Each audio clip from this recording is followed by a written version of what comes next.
In March of 1947, a 47-year-old businessman took this bus route from Mexico City to New York. He was actually on his way to Maine, but he was feeling sick, so he got off the bus and checked himself into a New York City hotel. He died in a New York City hospital about a week later. It would take a while until doctors knew for sure, but the businessman had died of smallpox. And by the time they figured it out, it was too late. The virus was out. One by one, people sick with high fevers and strange rashes started turning up at New York City hospitals. Smallpox is a devastating disease. About 30% of the people who contract smallpox will die. For the ones who survive, they are often left with permanent scars. Some go blind, and it spreads like wildfire. It's a highly contagious, highly communicable illness. But by 1947, there was already a vaccine for smallpox, so intellectually, the solution was pretty simple. Vaccinate the public and stop the disease from spreading. Logistically, that's the public health nightmare scenario, because for that strategy to work, you have to get shots into millions of arms and fast. You have to outrun the spread of the virus before the virus outruns you. So when those first cases of smallpox started popping up in New York City, the city's health commissioner knew that he had to convince millions of people not only to get the vaccine, but to get it now. At the time, the best way to talk to an entire city all at once was the radio. The New York City health commissioner at the time was a bacteriologist named Israel Weinstein. The New York Times wrote a fascinating history of that smallpox outbreak in New York in 1947 and highlighted those public pleas that Dr. Weinstein gave on the radio. Listen.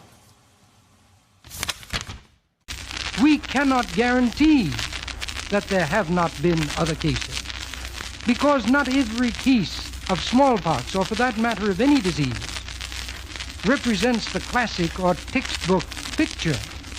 They vary in degree. Now, there very well may have been certain mild cases that have gone about and have not been diagnosed. It's the carrier, the person who carries the organism on his clothes or on his body, or the person who has a mild attack of the disease, who is the dangerous one. And remember that the person who has a mild attack can give it to one who is unprotected, and that person get it in all its severity. If you gamble with your health and with your life, you are very foolhardy. There is a definite danger as long as people in the city are unprotected. For your own sake, and for that of your families and friends, please don't take a chance. Be vaccinated tonight. Ladies and gentlemen, you've been listening to a special address by Dr. Israel Weinstein, Health Commissioner of the City of New York. Vaccination is the sure preventative against smallpox. Vaccination is the sure preventative against smallpox. It might sound quaint now, but those radio addresses were a key ingredient in one of the most successful vaccine rollouts in American history, possibly in global history. Under Dr. Weinstein's leadership, the city set up mass vaccination sites for people to line up and look at these pictures and get their free smallpox vaccine. People listened to the good doctor on the radio, and they lined up in droves outside hospitals, outside police stations, outside public clinics to get their vaccine. Can't imagine people being that close these days. But they sent vaccine teams to every public school in the city. They even sent doctors into nightclubs and to the circus to make sure the circus performers got their vaccines, too. This is from the Times. Quote, the response was so great that the city enlisted thousands of civilian volunteers to help deliver inoculations. Armed with vials of vaccine, the volunteers, along with professional healthcare providers, administered as many as 8 doses per minute. In the first 2 weeks, 5 million New Yorkers were vaccinated against smallpox.